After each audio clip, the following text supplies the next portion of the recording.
Alors ça, c'est des boîtes de récupération, des boîtes de palettes. Vous voyez les quatre angles qui se situent sur les palettes de supermarché.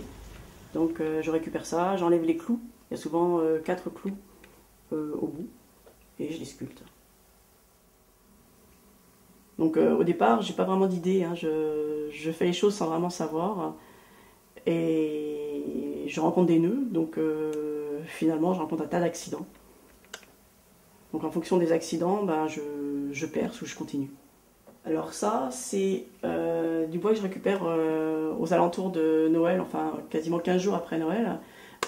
C'est la bûche de Noël. Vous avez la bûche qui est là et on pose le sapin ici. Donc voilà. Ça, c'est ah oui, c'est les étiquettes. C'est étonnant, ça. La collecte aussi est étonnante. C'est-à-dire qu'il est évident que moi je ne mange pas autant de fruits et je vais les récupérer dans les supermarchés et je les colle sur une manche. Donc je passe souvent les caisses sans rien prendre, mais juste en ayant les étiquettes.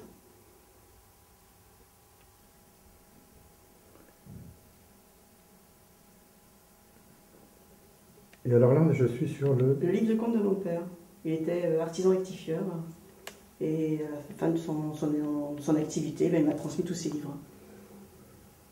Donc comme déjà enfant, j'avais commencé à gribouiller dessus, et que ça lui avait très peu plu, ben, il me les a donnés, et bon, j'en ai fait un tas de... J'ai fait un tas de modèles dessus. Donc il y a la petite écriture comptable des années 75. Ça se faisait encore à la main. Puis je veux dire, on n'écrit plus comme ça, c'est minuscule. Moi, je trouve ça émouvant.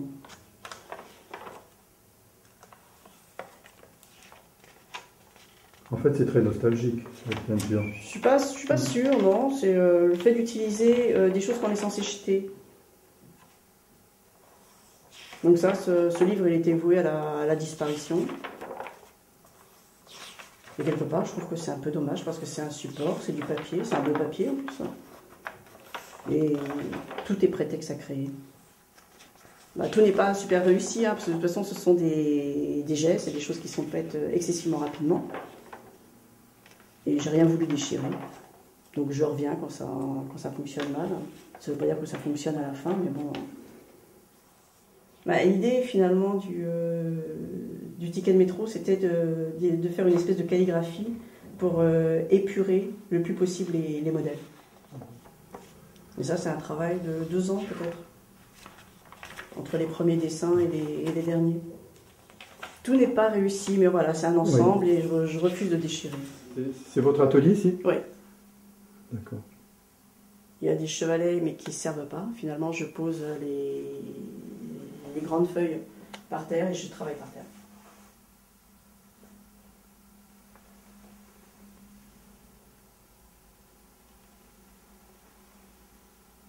Alors là, l'idée, c'est... C'est toujours les nus.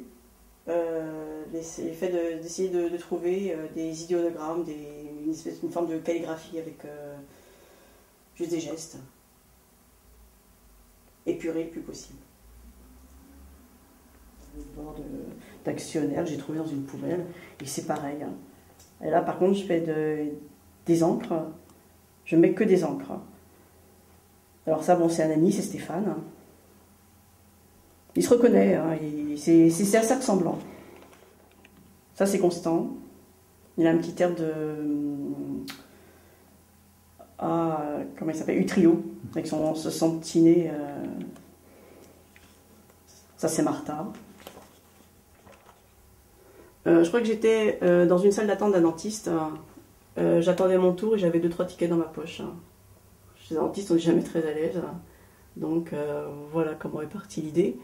Et l'idée ensuite, elle a vite évolué parce que au départ, j'étais partie sur des nus, sur des visages. Et ce sont les gens après qui m'ont apporté des idées. Là, ce que vous êtes en train de prendre, c'est ce que j'appelle un... Enfin, c'est un abécédaire qu'on m'avait commandé.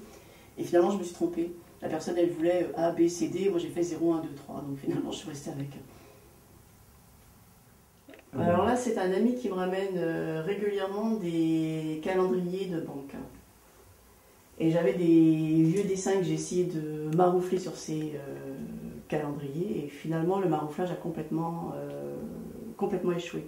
Donc j'ai redéchiré les papiers et je les ai recollés les uns à côté des autres. Et ensuite, j'ai refait mes portraits. Mais au départ, ce portrait, il a été fait sur un calendrier. Donc c'est un papier brillant. Donc la couleur a tendance à glisser dessus. Toujours des paysages, des images à travers d'autres images. Un peu comme un copier-coller. Vous mettez des images les unes à côté des autres et vous les rentrez encore dedans. Il y en a un jour où il m'a dit, mais Evelyne, c'est incroyable, tes maisons, il n'y a pas de porte. Et ensuite, je les ai toutes regardées, mes maisons, et je me suis dit, mais il a raison ce gamin, il n'y a pas de porte. Donc quelque part, c'est que je veux pas qu'on m'emmerde. Oui. Moi, je suis plutôt artiste de rue, je suis pas artiste de salon.